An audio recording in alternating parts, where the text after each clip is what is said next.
Hey, friend, and welcome to this week's episode of the Trend Report. I'm glad you're joining me today for what I know is going to be a very informative conversation. We're both going to learn a little bit of something new today with my guest, Lance Amato, who is the head of customer experience at Canoa. And we're going to dive into all things Canoa in just a minute.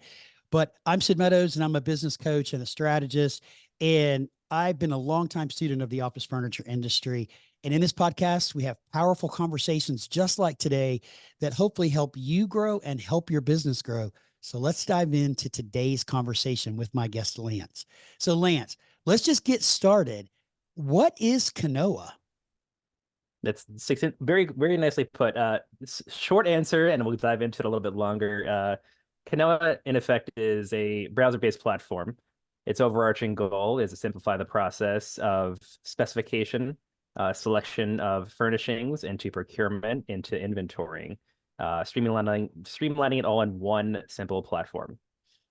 Okay, so I'm going to try to reframe that a little bit. So you've got a web-based platform that allows customers or users to select product and to specify product for their projects. They can share it with other people so other people can see what's on the project. And then the last part, you said that it leads into inventory management. Did I hear that correctly? It does, yeah. Okay, I want to dive into inventory management in a second, but let's talk first about how did you get started? Like, where did the idea for Canoa come from? Yeah, it's coming from a genesis even before our time of just the industry as a whole. I mean, we've been practicing this industry for so long now, and over the course of the last decades, we've kind of adhered to a series of um, aspects that are really comfortable. Like I'd Mhm. say processes that are really comfortable, and actually very siloed. We're a service-based industry where individuals like specifiers of furniture designers, dealer designers, come in and they use methods to attain information, and they do it in one way, a certain way, and Mhm. then people buy and procure furniture in a certain way, and then it actually gets into a place. Literally, the furniture gets into a spot, Mhm. and that conversation it kind of sits there and goes into the ether of unknown. But realizing that those steps, those consistent steps, are continually just happening over and over and over again. It's been happening the same way for decades with very little progress in technology. We've realized that there's a window here. There's something we can capture, and there's a problem set we wanted to address. So really, many of us came from the industry of interior architecture, interior Mhm. design, furniture specification, furniture dealerships, and we realized this problem was really apparent, and wanted to do something about it. We also knew it was going to be very difficult because, speaking candidly, our industry is kind of slow to adopt technologies as well. Yep. Uh, Totally agree with so that. yeah, So so before so you go, wait, before you go too much further, what is the problem? Tell me what the well, problem was you identified. I hate saying this word because it seems to be a very salesy, markety word, but efficiency is one of the biggest problems. If we were to go to the core of finding furnishings, Mhm. you go to the core who the person who usually finds those furnishings that people need to find is usually a designer or a Mhm. person that selects furniture. And what do they have today to look for or look at to find the sources of furniture? Well, sure, we migrated away from paper libraries into digital libraries, which is fair enough. That's the next Right. step of evolution. But you're still going through dozens upon dozens of websites, or going into the furniture selections of what came up like in the first click of a link or something that came Sure. across there. And the information you're looking at is very limited. You're looking at a pretty picture. You're looking at the size. You're looking at the textile finish. Mhm. Um, and the remainder of that information, the remainder of the data, what it could be, how long it would take, is embedded deep, deep, deep within these websites and these Yep. libraries. And listen, it's totally fair. Like there are companies that have organized catalog programs of multiple specifications in one website, and that's totally great.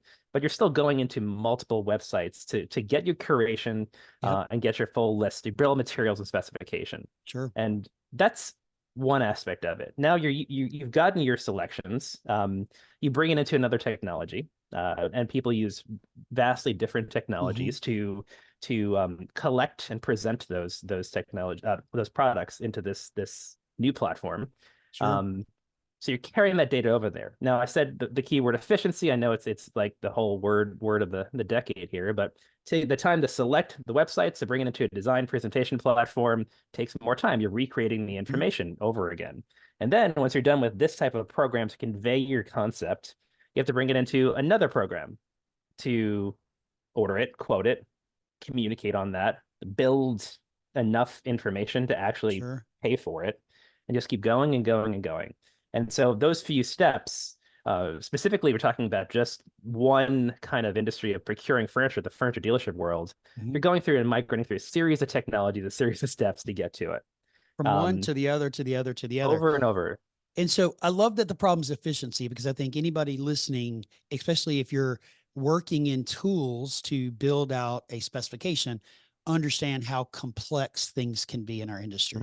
I Absolutely. also really appreciate the fact that you highlighted, and I'll say out loud, we are sometimes resistant to change and we push back on it for whatever reason. And I think a lot of it has to do with we're just comfortable with the way that we've been working, even though it may not be the most efficient, we're comfortable with that. And our industry, in my opinion, is ripe for innovation, right? Hmm. It's ripe for new tools to come out to help us be more efficient, more productive, and to honestly, from an office furniture dealer perspective, help us save money by gaining efficiencies in the time we put into something, right? And so I think it's a great idea, but let me ask you this question. Why do you feel, just from your perspective, as somebody that's building a technology, why do you feel that people are resistant to change?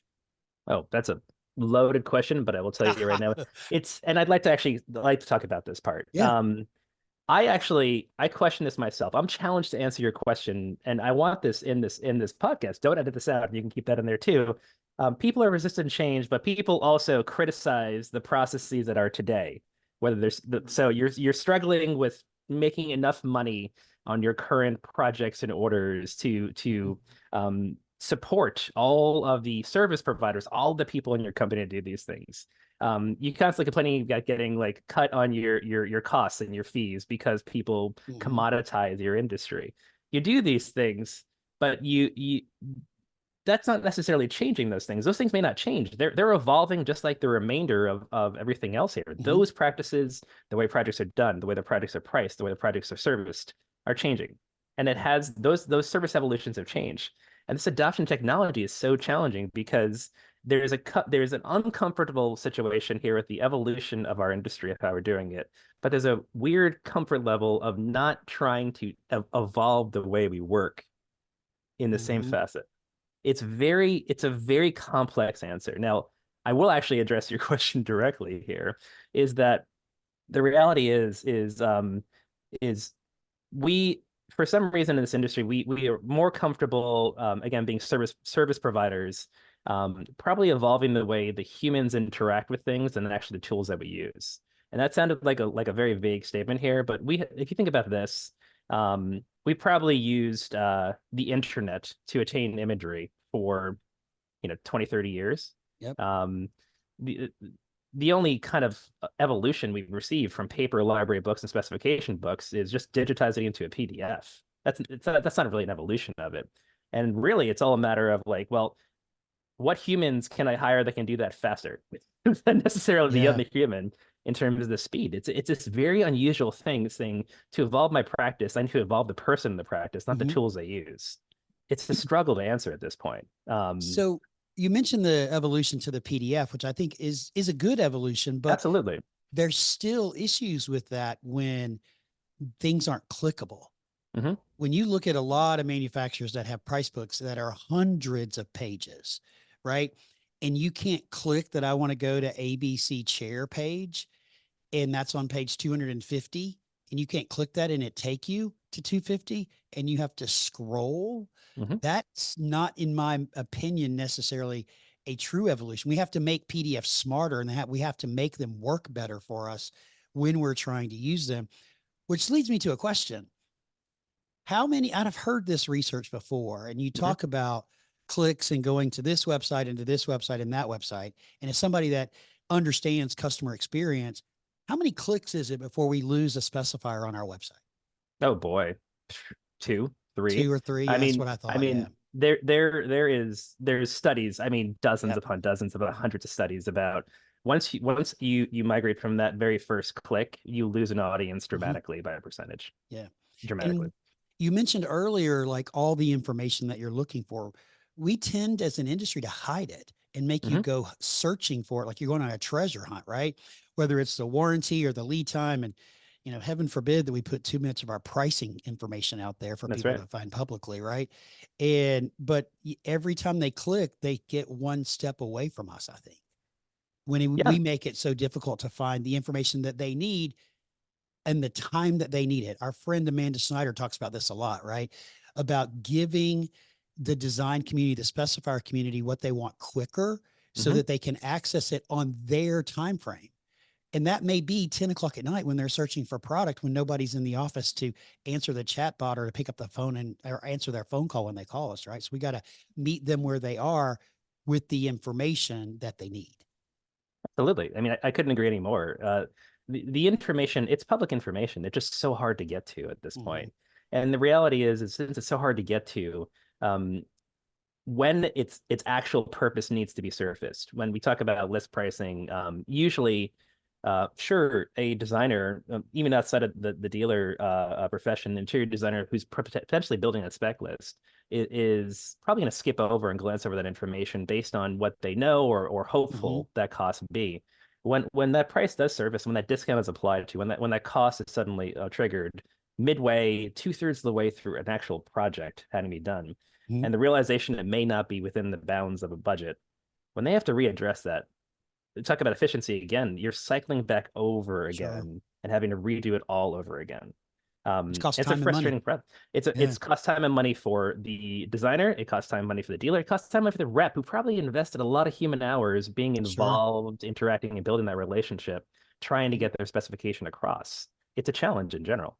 So I've played around with the site and it's pretty cool what it does and things of that nature. And I want you to explain it just a little bit. Mhm. But talk to me for a minute about who is your target audience? Who are you trying to reach with this product? Yeah, it's a great question. We always say our target audience is the designer and specifier of a product. Hmm. Now, it's a very broad statement. And we use designer in sometimes in a very focused term, that being of an interior designer potentially working in a professional design firm. That's not the case here. A designer is a person that curates and selects a series of products, furniture, and fixtures to create a space. Hmm. It literally can be anyone to do so. And we talk about interior designers, interior architects, sole proprietors, dealer designers, salespeople trying to compile a product listing Hmm. for their projects, and end user workplace strategists that might actually select and encourage finishes. It's the term designer is in effect the person that creates that space. That's Hmm. that's that's our user. Sure.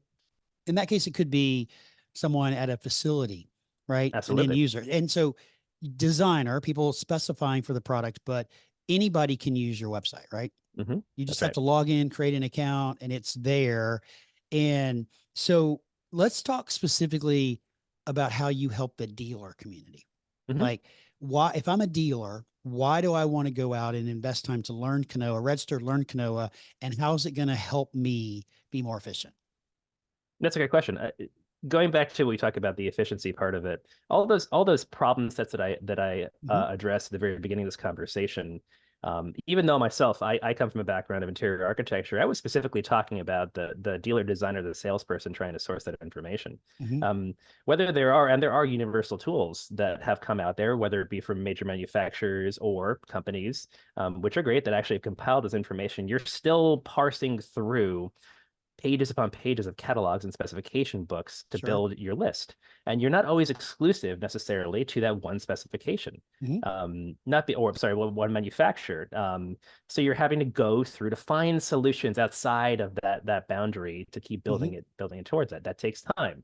When it comes to the dealers specifically, it turns into, well, now we have to have solutions across the board. Sourcing those informations takes time. Yep. Obviously, qualifying and putting into pricing, engaging with our sales leads to actually interact with clients to make sure within budgets takes time as well. Um, all this information is just a series of different data points, and I'm gonna get into data because I'm a tech nerd. Different data points being segregated into one: an image, a list price, a discount, Hmm. a URL link, a two-dimensional block. The current problem is all those things are just have to be created separately, and they have to be rebuilt to convey the actual purpose. In our case, and what we do here, simply put, is we in effect are just one massive enriched database. An enriched database means it in effect is it has the core of the data has a multitude of aspects to it.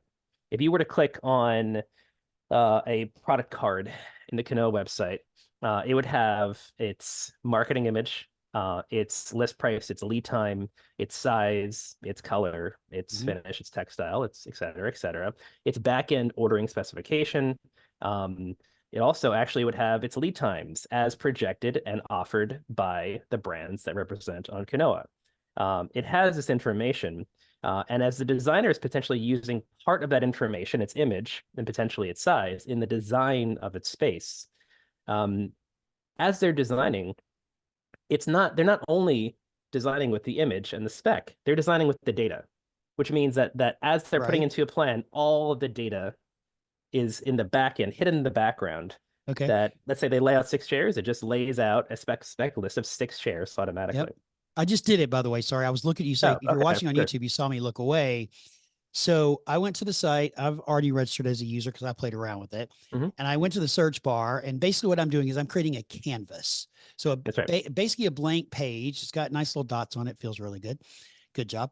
Um, with the feel of it. And so I clicked the search and I just typed in sofa and I picked Mhm. a sofa. Literally I just clicked on it and drug it over to my canvas. So now this is there. And what you're saying is all the other data is back there behind it because I It's all see back there. who the sofa is, the dimensions of the sofa, the list price of the sofa, and then the Hmm. weight of the sofa. That's what I That's see right. on you call it a product card, right? Yes, we call it a product card. And Okay. so while you're using that for that function of putting a mood, we call it Canvas. It's in effect, it's a mood board tool, it's a design tool, Okay. Yep. to create a composition, a presentation. While one person's whose job is to do that is doing that, they're also actually building a bill of materials in the background. Hmm. And literally just by a click of a button, you have a bill of materials with its list pricing, the quantities of that design, the specification, the ordering number, and things of that nature. Tells you who the manufacturer is and all It that kind of absolutely stuff. does. Okay. And with that being said, it is list pricing on purpose. We Yeah. don't sell anything. We do not sell products on Canoa. We offer data. And Yeah. with the list pricing that we have here, it gives you the opportunity in just another application in the same Hmm. platform with the same data to apply what's necessary to present the cost to your clients, applying the discounts, Hmm. applying your buy price, applying the quantities, Sure. uh, adjustments, anything necessary to do that. You can do that on the same platform without not having to rebuild it again in a different file or format. So once I do that, so I go through, I build out my bill of materials. Mhm. I know what my discount is for all these different brands. I put that in. I know what my margin is. I put that in. Can it be exported? And if so, Yes. what formats can it be exported into? It can be exported into multiple formats, whether it can be PDF'd, it can be into Mhm. CSV, Excel. We are working right now into SCIF files to actually adjust those numbers as well for Okay. cells. The thing we have not yet built out, to be quite clear, is the ordering system. When you get into the actual physical, like dollars, Right. attaining dollars and paying dollars, Mm. that's the next level, next step of where we're going. It's a Okay. whole other world of Sure it procurement is. we're going to get into. So once I've done this and applied and I've downloaded my SIF file, or excuse me, whatever my file is, so I can take either a SIF file or a CSV file, whatever it might be, and then Mhm. I can upload it into my ordering system. If you're a Yes. Steelcase dealer, you're using Hedberg. If you're a Haworth dealer, you're using something else. And if you're a Miller Knoll dealer, you're using something else, right? Everybody's using Mhm. different things. But then I can, using that comma or that standardized form, I can upload it into my system and finish it, You can finish it. basically, Right. like that I need to get it go, moving forward. So there's this little star over here on this picture that says view recommendations. That's right. So tell me what that is. And I would encourage all of you to go to canoa.supply register and play around with this because it is a really cool site. But what is the little star? Because I want to talk about this with you a little bit. All right. You're kind of leading me into every point, which I love it in this conversation. It's my The job, man. star. Yeah, it's the word of the last 2 years, AI, which Hmm. generally another keyword that I hate saying often enough. I'm actually going to dive into detail exactly what powers or what we use an engine on Canoa.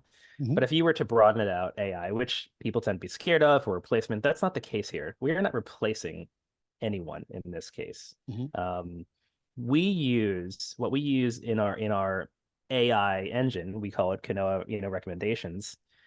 Is simply two different styles of engineering. The very first one, when you hit that star, it will build out a very defined data search and search our database for similar recommendations Hmm. of that product. It can be a series of chairs, tables, colors, different sizes and scales, different types of manufacturers, Hmm. brands based on the shape and color and size of it. But what it's doing a quick alternate database study of our current catalog. Now, how it actually identifies and understands what to search is the second part of this. Everyone calls it something differently. There is a technical term for it, which our engineering teams know, but I like to call it like image mapping. Yep. Generally, it's just taking the pixelization of the actual product. It's basically drawing a pixel line around the chair Hmm. and identifying its shape, and then quantifying all the colors and pixels inside of it, whether black, brown, red, blue, whatever it is, Sure. and saying, hey, this is the shape of a chair and it's gray, right? So while you're searching the database for your and sorting through prices and Hmm. lead times, it's searching that shape and gray chairs for the similar pricing and styles of it. It's like a So, quick alternate database. so in layman's term, I understood all of that, and I'm sure Mhm. most of the listeners understood all that. But in true layman's term, it's literally like using the Google image search and That's taking a right. picture of something, and Google is immediately going to show you what it believes that product is, and then other things that are similar to that product. So it's That's basically that's very that's even simple. more layman's, right? Yeah. And it gets better than that. Because of a now growing I'd say process that we've experiencing specifically in my interviews at dealer communities. Um, a lot of ownership is being put on dealerships to specify and select products from concept imagery provided that design firms. Sure. Sure, this was, I'd say, my personal opinion, was strongly coming from the West Coast. Now it's actually migrated more Mhm. nationally at this point, where dealerships are provided, hey, hit this concept board at $50 a square foot. Yep. I hear this now a lot. Yeah, I'm involved in a project that started just that way. The design Mhm. firm gave our dealer their concept document and said, find me furniture. Yes, and that being said, uh, when you use Canvas, you Mhm. can not only use our database, you can drag in anything from your desktop or any other website. You can pull in Really? concept imagery from anywhere. And when you do so, and I see you're trying to do it now, and I'm literally, I'm looking on my go desktop to see if ahead, there's an image that I could drag an image in there. pull it Um, in. That's funny. what our engine is doing, it's going through that same process I mentioned before. Those two principles of Mhm. AI I mentioned before. It's parsing through, Yep. and it's trying its best. It's not perfect all the time, but it's trying its best to get those pieces of furniture in that concept image, Yeah. identifying those things. You're going to see a number of stars starting to populate on the image. If a designer gives you a concept board showing a series of I don't know if I can name brands in this podcast, but a series of well-known task chairs that are there. It'll Sure. identify that task chair. You hit a button, that star button, and it'll start searching the task chairs on the database as Got it. well. That's really cool. Um, yep. So you click the AI button and it says stuff like me. So that's Mhm. taking that image and it's saying these are things that are like me. You can shuffle it, it'll rearrange it. It looks like it added maybe one or two in there when it shuffled Mhm. it around. So giving me some more options because there's 9 that came up. I just put in a sofa, right? Yep. But it also has something that says find friends. By the way, I love the wording stuff like me. That's really easy. Find Right. friends Right. means, yeah, what goes with it, right? What are friends of Mhm. the product you're looking at? When you do that, it gives you other products that would work with the style. So I'm loving that too, how you're branching out and showing what else could work together. So that's, I mean, I think it's all great. And then I can just click that and add that. If I wanted this chair, literally I just add that chair to the board and then there it is. That's right. That's And pretty you can awesome. change it to the board. You can switch that into an image or a two-dimensional vector line drawing as well, if you chose to. So lots of options there that help me create something to share with our customer. Mm-hmm. Now, if I'm a dealer and I work with these brands, can I build my own product database so that my salespeople aren't going rogue and using a brand X and I want them using brand Y? Is that possible to build your own brand database? You absolutely can. So we have something called My Catalog, which in effect is a privatized catalog system. Yeah. It is your own database. It is not shared for public, which means you can either use the data from our products library, Mm-hmm. or you can bulk upload in a variety of different formats, specifications that you use from brands we may not even have on our platform to Sure. use for your designs. The functionality I mentioned before, the search functions, the AI, it searches your catalog as well when you're doing this.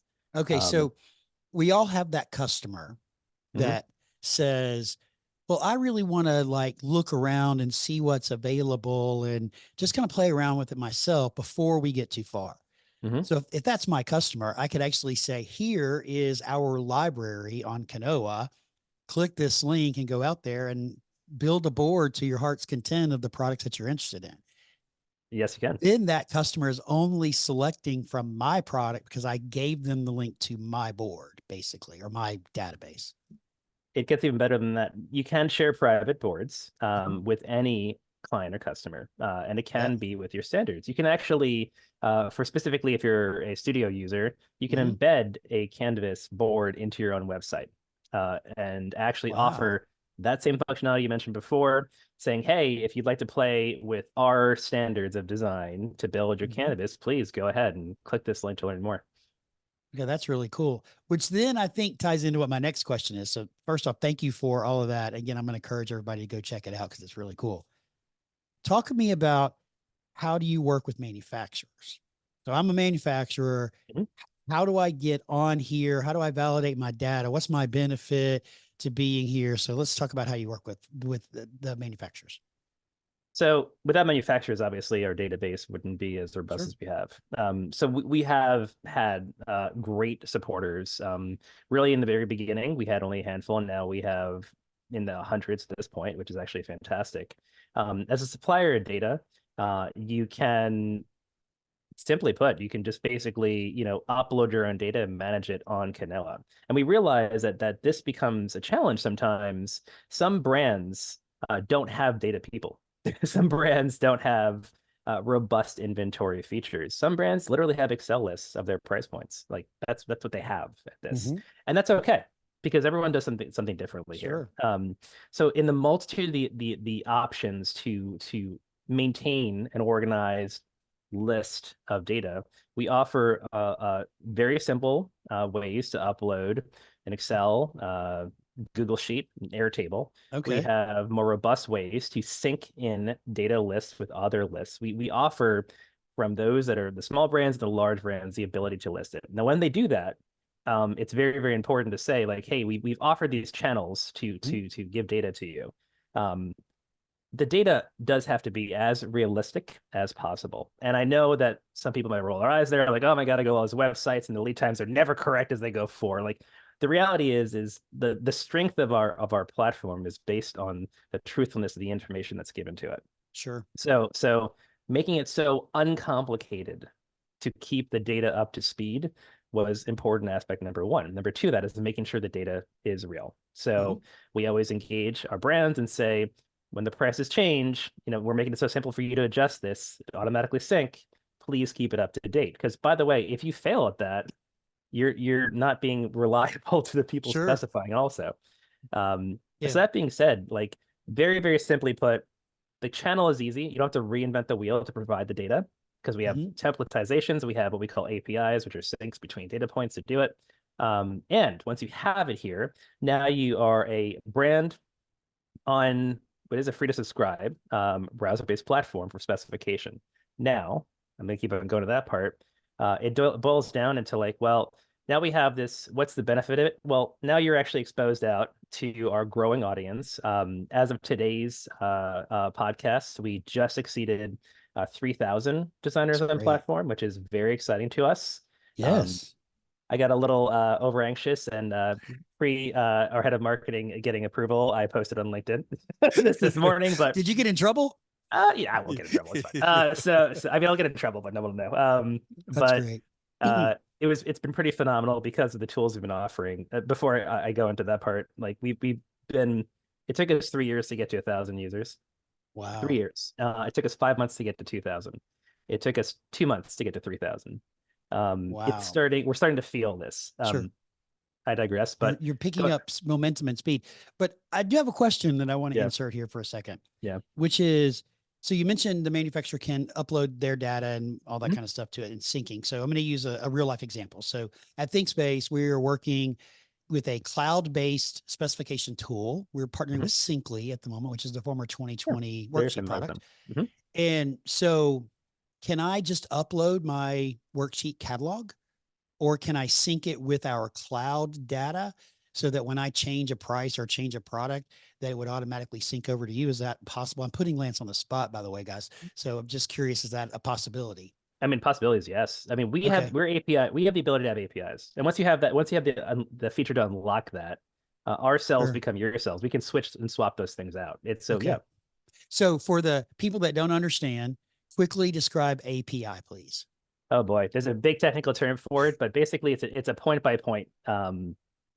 It's the way to open up the ability to update information between, I say, a point from 2 points. Yeah. Very simply put, let's say an API, think of it as like a cell, and you have a cell, like cell A1 Yep. has a cell, right? What I'm doing, and I'm calling the cell price. So what I've done is I've opened up this technical link to someone else, this To key use it. that goes Yep. to this to say, hey, when this changes, I can change this price into sale.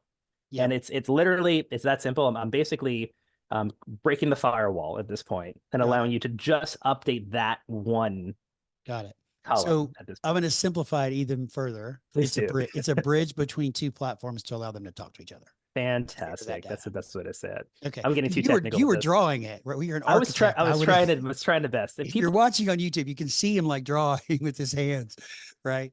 But it's expected for you to be technical because you are an architect. So, but it's basically just a bridge between two platforms sharing data. Mhm, Okay. that's So right. I can update all of my information in there, and then my product then becomes available to be searched. And when you're searching, how friendly is the search tool? Because, when you start Yeah. typing into Google, you can say cube in Google and it knows that you're talking about a workstation and it starts to try to finish your sentence, right? So how Mhm. friendly or advanced, if I'm not sure the right word there, is the search feature? No, actually, great question. First and foremost, and I am not the web person of the company Yeah, here, yeah. but literally every product card we have in Canoa is also web searchable. If you type it in Google, if you were to type in that company, it will show up in a Wow. variety of different things. Like That's so, great.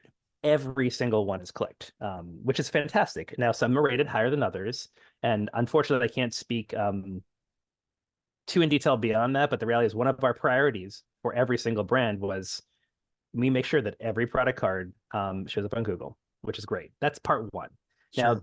once you're in the platform, this was by far one of the most important features and the aspects that our head of product and our product teams did. We wanted to make the navigation clean, Mhm. well designed, and structured a little bit differently than other platforms at this point.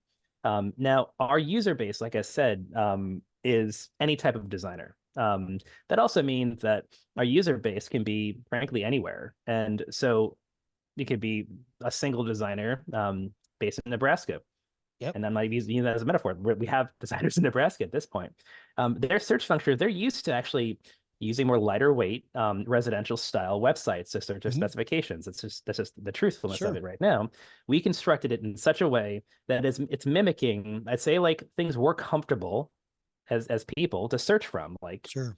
the CB2s and the West Elms of the companies have nav bars and separated into different columns. I'm drawing again with my hands. I apologize Yep. those are listening. You're good, man. But it's done in such a way that you don't have to spend forever to search for a brand. You just have to sort it by field, by brand, by price, by typology or type of product Okay. listing. It's great. That's awesome. So you're making it super easy for people to find the things that they want. You're making it easy for designers to go build out boards, dealers to use it to leverage and simplify and their process, and Mhm. then making it partnering with manufacturers to be sure their product is up there and the data about their products or our products is as accurate as we can possibly give it to you today. So you're Mhm. touching all things, right? Which I think is great. And again, I'm going to encourage everybody to go check it out because it is really cool and play around with it.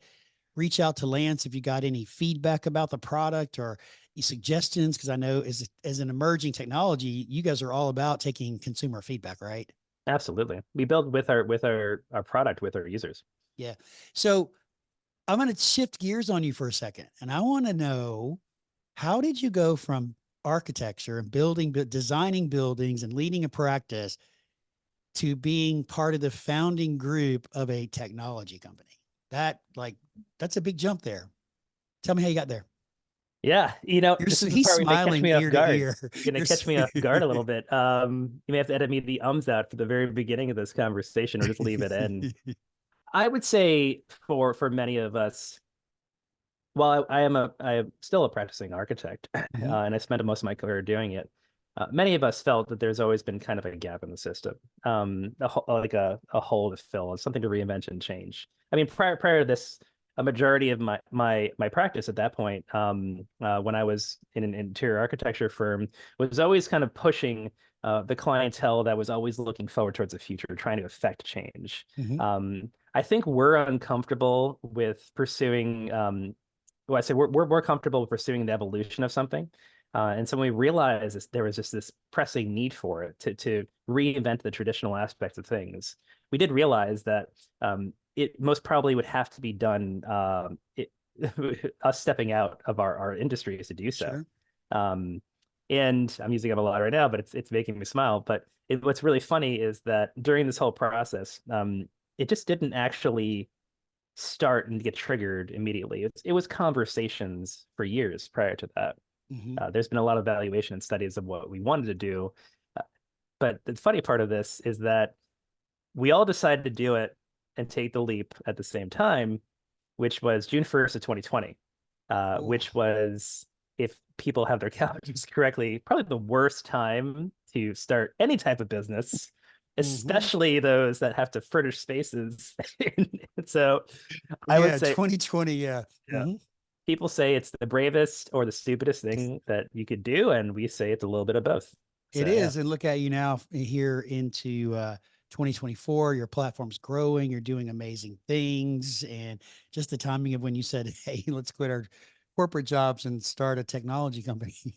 the reason I am smiling, I will say this, and I'm glad you actually noted my prior experience, uh, and why I'm hugely excited and supportive of what we're doing here. Many people, and I speak for myself, but I think I hopefully this takes note to the community that's listening here. Mhm. In the interior architecture practices, like I came from a big city, a big practice.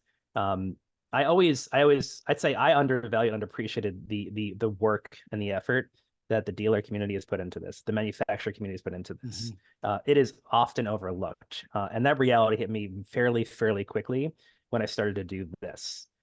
It brought me to a very humbling experience to realize that you guys work exceptionally hard for what you do.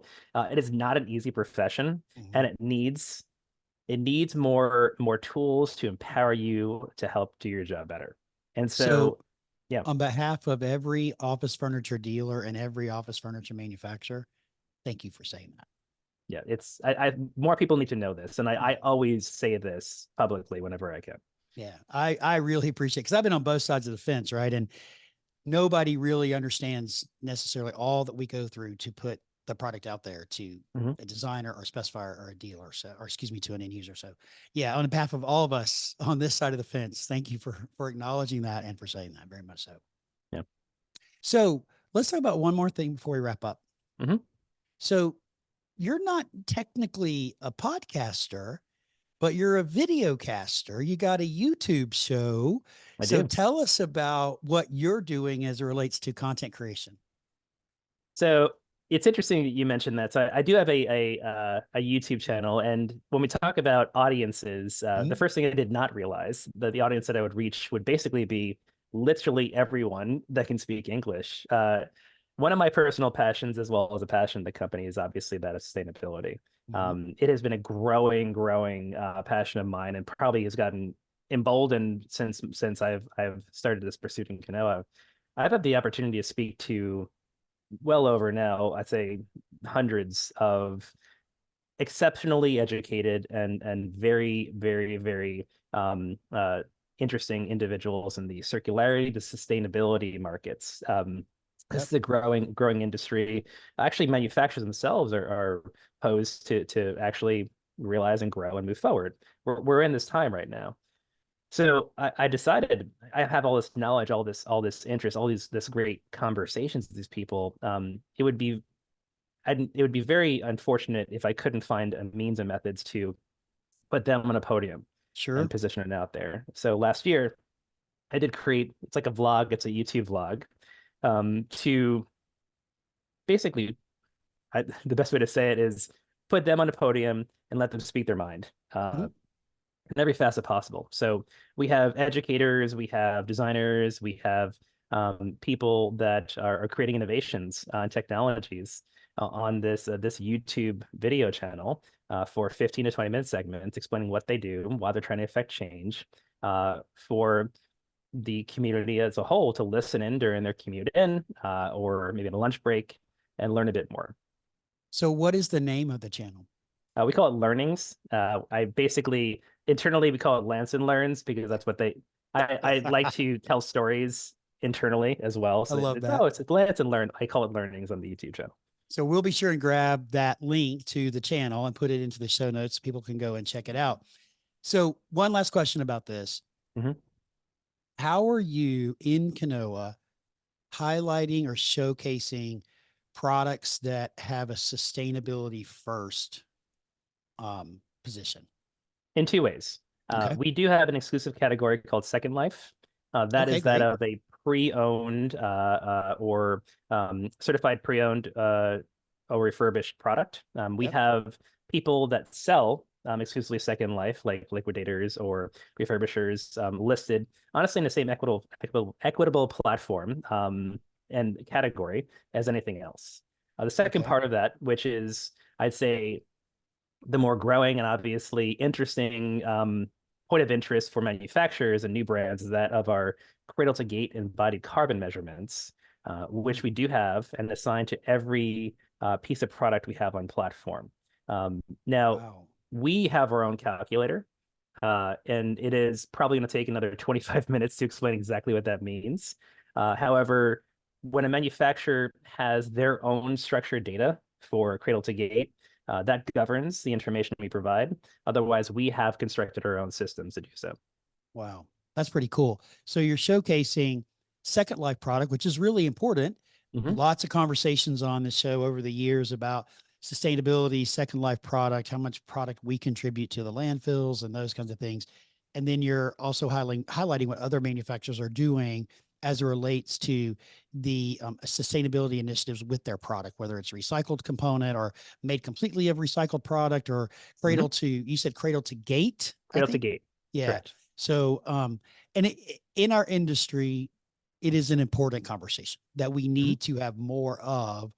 And I have a lot of people reach out to me to say, hey, can you ask more sustainability questions to the manufacturer? So I appreciate you diving in a little bit to what you guys are doing to help with that initiative within our industry. Okay. Yeah. Yeah. I mean, it's growing as well. We're going to evolve that even further. Lance, what a pleasure it has been to talk to you, to learn about Canoa, all the things that you guys are doing, how you're supporting our community in various different aspects, and a really, really cool new technology. So I really appreciate you being here today. If our community would like to get in touch with you, what is the best way for them to do that? Well, first and foremost, come to our website, which will probably be listed. And if you have Yes. any questions, I am more than available. Feel free to email me. We can supply our email or just send me a note on LinkedIn. So we'll put all of that into the show notes. And if you do reach out to him on LinkedIn or through the website, please let him know that you heard him here on the Trend Report. Lance, again, thank you very much for Thank being you. here, sharing this technology with us. And to all of you joining us today, thank you for being part of our community. We'll see you again in a couple of weeks, and go out there and make today great, everyone.